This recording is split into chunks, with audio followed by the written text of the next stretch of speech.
সম্মানিত মুহতারাম হাজিরিন, ও মুসলমান ইমানদার, যারা মদ গাঁজা খায় জাহান্নামে রক্ত ফুস তাদেরকে খাওয়ানো হবে, রক্ত ফুস খাওয়ানো হবে, রক্ত ফুস। যারা সুদ খায় ঘুষ খায় তাদেরকেও জাহান্নামে রক্ত ফুস খাওয়ানো হবে। ভালো করে কান লাগান। সমাজের ভিতরে বর্তমানে দেখেন মদ গাঁজা ইয়াবা যেইভাবে ছড়াইয়া গেছে, সুদের মতন জঘন্য গুনাহ সারা দেশে ছড়িয়ে পড়েছে। সুদ ছাড়া 1 টাকাও ধার দেয় না। দিব কেমনে? দিব কেমনে? ধার দিব কেমনে? হাওলাত নিতালে তেল মজায় ছাইরা দিয়ে আর দিবিনি হাওলাত। আমার কথা কয় না কেন? হাওলাত টাকা নিয়ে সহজে দেয় না, এই জন্য তো সুদের বাচ্চা বাড়ছে। ঠিক আছে, স্বভাব বানানা, স্বভাব বানানা। এই হাওলাত টাকা নিয়ে সহজে দেয় না। আমিও কত লাখ লাখ টাকা হাওলাত দিলাম, এই পর্যন্ত পাইতে আসি না। চিন্তা করছেন যদি সুদে লাগাইতাম মাসে মাসে লাগে 20,000 ক্লিয়ার করতো। চিন্তা করে দেখেন, ভালো মানুষের ভাব নাই, আসলেও ঠিক। সমাজে আপনি নামাজ পড়েন, তাসবিহ পড়েন, জিকির করেন, নবীর প্রেমে দুরূদ পড়েন, নবীর প্রেমে সুন্নতের আমল করেন, আপনার সমাজে মূল্য নাই। মূল্য হচ্ছে সুদখোর ঘুষখোরে। বাচ্চা বাচ্চা বিয়ের অনুষ্ঠানে দাওয়াত দেয়, মুসলমানের অনুষ্ঠানে দাওয়াত দেয়।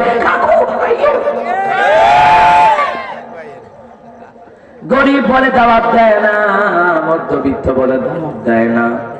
সুদখোর ঘুষখোর টাকা আছে, ওইটারে বাচ্চা বাচ্চা দাওয়াত দেয়। কারণ দাওয়াত দিলে হয়তো 2000 দিব, দাওয়াত দিলে হয়তো 1000 দিব। ঠিক নেই? এই জন্য গরিবরা দাওয়াত দেয় না। আপনি খাইয়ার কটিয়া দিবেন, দিবেন তো 200-300 নাইলে 500 দিবেন। এবারে তো এটা পোষায় না। এই জন্য এবার বিয়ের অনুষ্ঠানে লাভ করতো বিল্লা, সুন্নতে কত অনুষ্ঠানে লাভ করতো বিল্লা। এবার এখন সুদ করে ঘুষ করে বাচ্চা বাচ্চা দাওয়াত দেয়।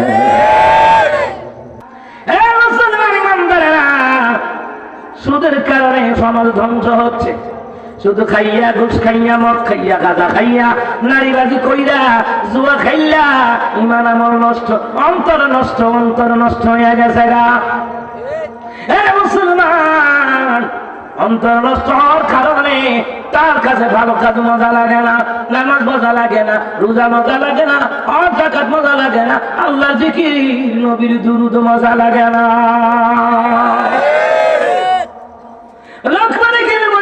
লোকমান, শুনলাম তোমার জ্ঞান বুদ্ধি বালা। হ্যাঁ, কে বলেছে জ্ঞান বুদ্ধি ভালো? কাহা শুনেছি তোমার জ্ঞান বুদ্ধি ভালো।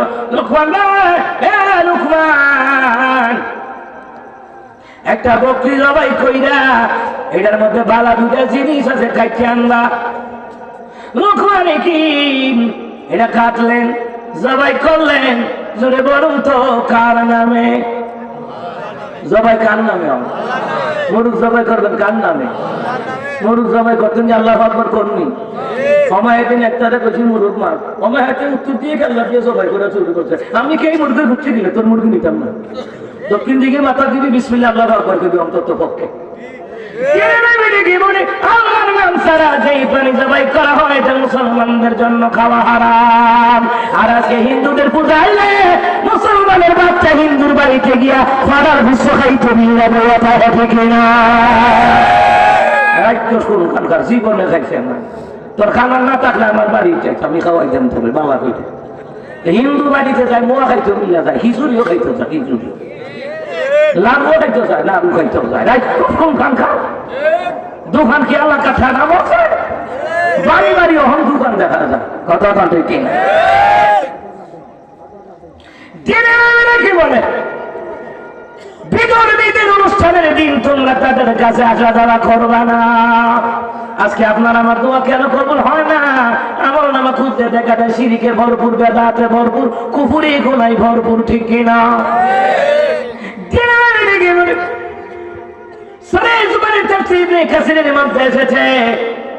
হিন্দুদের অনুষ্ঠানের দিন খ্রিস্টানদের অনুষ্ঠানের দিন, বিধর্মীদের অনুষ্ঠানের দিন তাদের কাছে আসা যাওয়া করবা না।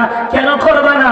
ওই দিন তাদের উপরে গজব নাজিল হয়। তোমরা যদি যাও গজব নিয়ে বাড়িতে আইবা, অথচ আমার নবীর কথাটার কোনো দাম নাই। দাম হইব রে যখন মইরা সাগাইয়া কবরে যাইবা, তখন বুঝবা কত মাসে কত বছর হয়, ঠিক না? সুজা না আমার আগে, এর আগে আর বুঝতো না। এর আগে আলেমরাকে উত্তর পাইলে দক্ষিণ পাইলে আলেমরাকে ইহদিনা সিরাতাল মুস্তাকিম, আল্লাহ কই ইহদিনা সিরাতাল মুস্তাকিম, আমার নবী কই ইহদিনা সিরাতাল মুস্তাকিম, আর হে দৌড়াই ইহদিনা শয়তান সিরাতাল মুস্তাকিম। শয়তানের কথা তুলতা কথা বলবি কিনা? মুসলমান ইমানদারেরা,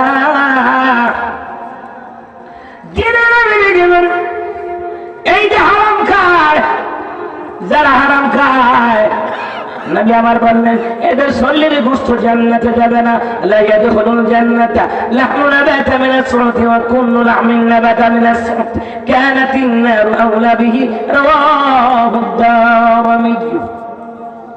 নবী আমার বললেন শরীরের ওই গোশত জান্নাতে যাবে না যেই গোশত হারাম খাদ্যের দ্বারা বর্ধিত হয়েছে, যেই গোশত হারাম খাদ্যের দ্বারা বর্ধিত হয়েছে, ওইটার জন্য উপযুক্ত ঠিকানাই হলো জাহান্নামের আগুন।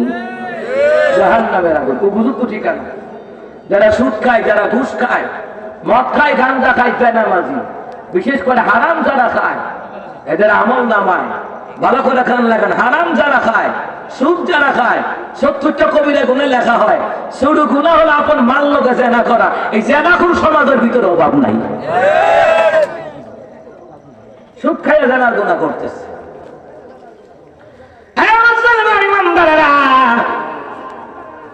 নবী আমাদেরকে বলেন যারা হারাম খায় তাদের শরীরটা জাহান্নামে যাবে। এই জন্য মুসলমান ইমানদারেরা, আমাদেরকে ফিরে আসার দরকার। এখনো সময় আছে, এখনো সময় আছে। আল্লাহ নবীর নাম নাও, আল্লাহ নবীর নাম। এখনো সময় আছে, আল্লাহর কাছে কান্দেন। এখনো সময় আছে, আল্লাহর কাছে তওবা করেন। আল্লাহ জীবনে কোনোদিন হারামের খাতায় নাম লেখাবো না, সুদের খাতায় নাম লেখাবো না, ঘুষের খাতায় নাম লেখাবো না, জুয়ার খাতায় নাম লেখাবো না, নারীবাদীর খাতায় নাম লেখাবো না। আল্লাহ রে মাফ করে দেয়। নবী কয় তওবা করলে, আল্লাহ কয় তওবা করলে আমি আল্লাহ মাফ করে দিব। ইল্লা মান তাবা ওয়া আমানা ওয়া আমিলা আমালান সালিহান فأولئك يبدل الله سيئاتهم حسنات। আল্লাহ কয় তবে যদি কেউ তওবা করে, নতুন করে ঈমান আনয়ন করে, তার জীবনে যত গুনাহ হয়েছে রে, গুনাহগুলি সওয়াব দিয়ে বদলাইয়া আল্লাহ তাআলা তার আমলনামায় আমার আল্লাহ দান করে দিবে। সুবহানাল্লাহ। জোরে বলতেন না সুবহানাল্লাহ? আর ইমানে আওয়াজ দিয়ে কর সুবহানাল্লাহ। নবী আমার একদিন কাঁদতেছে, যার যার ঘরে কান্দে। আমার কয় নবী গো কান্দেন কেন? কাফেররা কি গালি দিয়েছে? বলে না। কাফেররা কি মারধর করছে? বলে না।